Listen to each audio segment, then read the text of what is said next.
Assembly ఎన్నికల వేళ బీహార్లో పెను విషాదం చోటు చేసుకుంది. పాట్నాలో ఇంటి పైకప్పు కూలి ఒకే కుటుంబానికి చెందిన 5గురు మృతి చెందారు. మరో 2 తీవ్రంగా గాయపడ్డారు. ఘటనా స్థలిలో సహాయక చర్యలు చేపట్టిన పోలీసులు బాధితులను స్థానిక హాస్పిటల్కు తరలించారు. ఇక ఈ ఘటనపై సీఎం నితీష్ కుమార్ దిగ్భ్రాంతి వ్యక్తం చేశారు. మృతుల కుటుంబానికి ప్రగాఢ సానుభూతి తెలిపారు. ప్రభుత్వం తరపున ఆర్థిక సాయం ప్రకటించారు.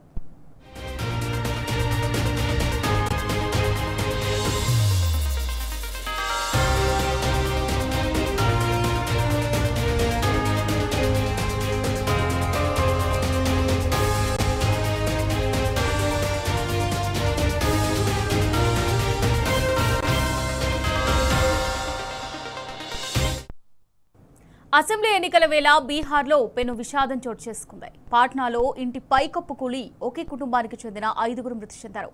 మరో 2 తీవ్రంగా గాయపడ్డారు. ఘటనా స్థలిలో సహాయక చర్యలు చేపట్టిన పోలీసులు బాధితులను స్థానిక హాస్పిటల్కు తరలించారు. ఇక ఈ ఘటనపై సీఎం నితీష్ కుమార్ దిగ్భ్రాంతి వ్యక్తం చేశారు. మృతుల కుటుంబానికి ప్రగాఢ సానుభూతి తెలిపారు. ప్రభుత్వం తరపున ఆర్థిక సాయం ప్రకటించారు.